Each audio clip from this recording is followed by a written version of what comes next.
I want to bring in Nathan Thrall, senior analyst at the International Crisis Group covering Gaza, Israel, Jordan, and the West Bank. His recent article for the New York Times is headlined, "How the West Chose War in Gaza." Nathan Thrall, we just heard Gideon Levy talking about the context here of Israel undermining the Palestinian Unity Government. Your piece deals with how this was carried about with EU and U.S. backing. Can you lay out for us what happened here, why this context is so critical to the current crisis in Gaza? Sure.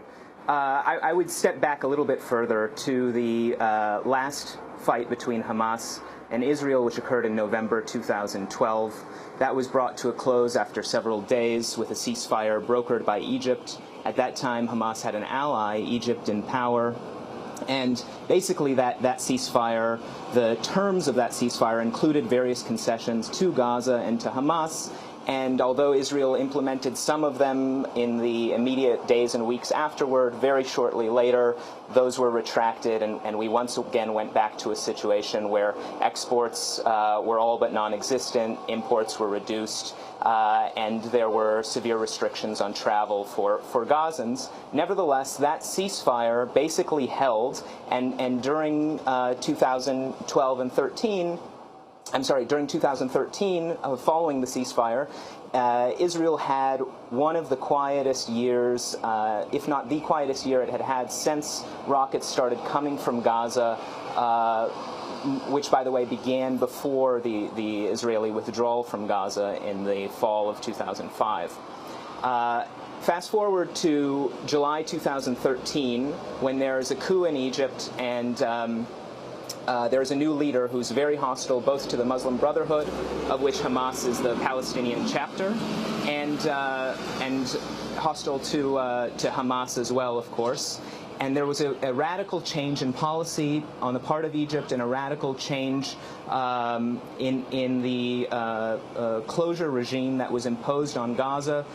Very, very few Gazans were able to exit through the Rafah crossing to Egypt. This is the main exit of Gazans to the outside world. There are some Gazans who are permitted to leave via Israel, but it's really not available to most Gazans. It's for exceptional medical cases and high-level VIP businessmen and so forth. So the exit was closed, and pressure started to build. In addition, the tunnels through which many goods were coming, particularly construction materials and fuel, were coming into Gaza through these tunnels, crossing the Gaza-Egypt border. And the Sisi regime, following the July 2013 coup, basically eliminated these tunnels. And with that elimination of those tunnels, almost complete elimination, Hamas no longer had these goods coming through and could no longer tax them. They relied on those tax revenues in order to pay the roughly 40,000 employees who run Gaza and have been running Gaza even without pay for the last several months.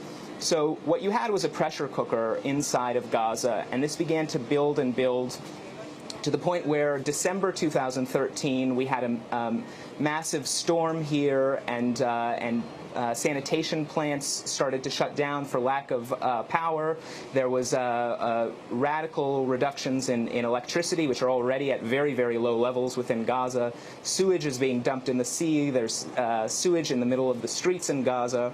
And Hamas is looking at the situation in Egypt, and they're hoping that there's going to be a change in regime there, and they'll at least, if not have a Muslim Brotherhood president again, somebody who's less hostile to them and is going to allow some kind of easing of the closure of Gaza. And as they came to the conclusion earlier this year that that really was not going to happen in the near term, they realized that they had to do something to get out of their predicament. And in particular, the predicament of not being able to pay the employees who are running Gaza. These employees, by the way, are not simply Hamas members. Many of them are Hamas members, but many of them are members of other factions as well. And as soon as they came to this conclusion, they decided that what they would do as a way out of this was to form a reconciliation agreement with the Palestinian leadership in Ramallah.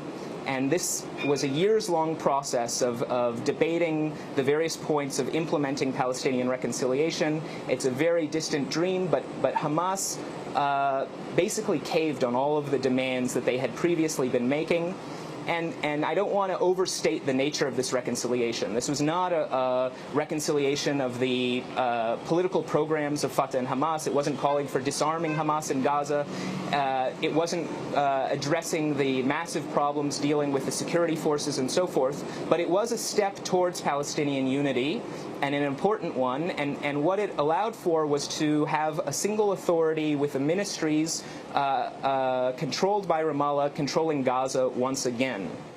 And what happened after this agreement, Hamas expected two things at a minimum for basically caving on all of their demands. The first thing they expected was an easing in the closure imposed particularly by Egypt on the Rafah crossing. The official reason for that closure being in place was that Egypt had this campaign against the Muslim Brotherhood and against Hamas and security threats in Sinai and so forth.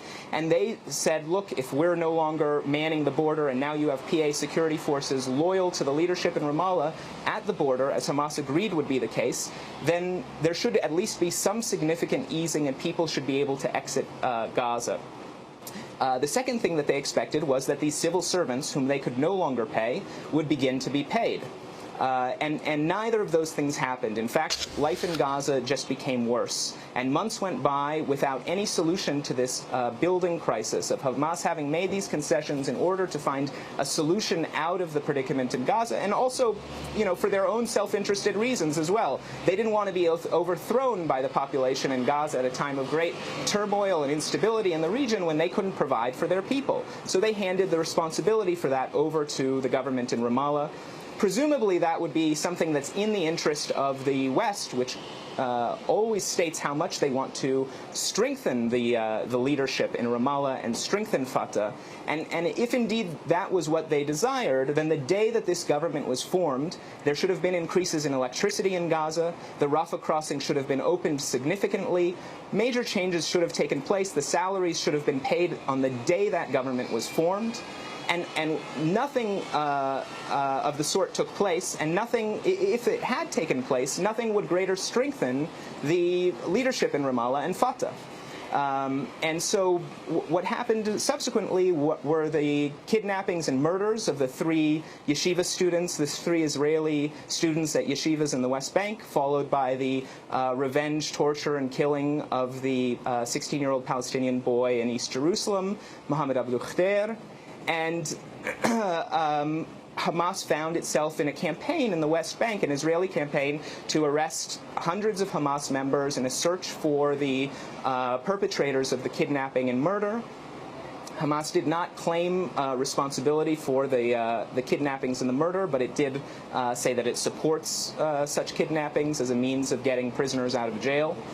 And it essentially found an opportunity with rising protests, particularly in the wake of the killing of Mohammed Abdul Khader, rising protests particularly in Jerusalem and in Israel proper. It saw an opportunity to do what it felt it was going to be forced to do in any event. Plan A for Hamas out of the predicament it and Gaza found themselves in was reconciliation. That was thwarted, and so Plan B is the crisis that we're dealing with today. Nathan Thrall, and of course, right before this, you also had a pretty major development with the U.S. agreeing to recognize this unity government, with Hamas included. Now, in early June, as Palestinian President Mahmoud Abbas swore in the government, joining Hamas and Fatah after years of conflict, State Department spokesperson Jen Psaki said the Obama administration would recognize this new government. At this point, it appears that President Abbas has formed an interim technocratic government that does not include ministers affiliated with Hamas. Moving forward, we will be judging this government by its actions. Based on what we know now, we intend to work with this government, but we'll be watching closely to ensure that it upholds the principles that President Abbas reiterated today. Nathan Thrall, can you talk about how Israel reacted to this decision, and then what the U.S. then subsequently did in terms of its commitment to recognizing the unity government? Sure. The step that the U.S. took was opposed by Israel, and it has to be said that the reason the U.S., one of the main reasons that the U.S. actually took this extraordinary step of recognizing this unity government was, first of all, their frustration with Israel during the Kerry-led peace process. If that had not happened and that Kerry-led peace process had received an extension, the U.S. almost certainly would have opposed much more strongly the reconciliation agreement than it did. The second reason, of course, that the U.S. recognized the government was that it basically was a form of capitulation by Hamas. There was not a single Hamas member within this government, not a Hamas-affiliated minister within the government. The government looked basically identical to the U.S.-backed government in Ramallah that it was replacing. And so there was not even really a legal reason for the U.S. to oppose the new government. But behind the scenes, the U.S. did act to ensure that that true reconciliation did not take place, that further steps toward reconciliation did not take place. The U.S. very strongly told President Abbas that, for example, the Palestinian Legislative Council could not convene. Why? Because the Palestinian Legislative Council, because of the 2006 elections in the West Bank and Gaza, which Hamas won in both places, has a majority, a strong majority of Hamas parliamentarians. And if that legislative council were to convene, and Hamas saw that as a critical part of this reconciliation agreement, if they were giving up the power that they had won through elections to a group of people who had not been elected, then at the very least they expected to have some kind of legislative check on this government. And the U.S. told Abbas very clearly that there would be a cut in American funding and there could be no support for this unity government if the Legislative Council were to convene.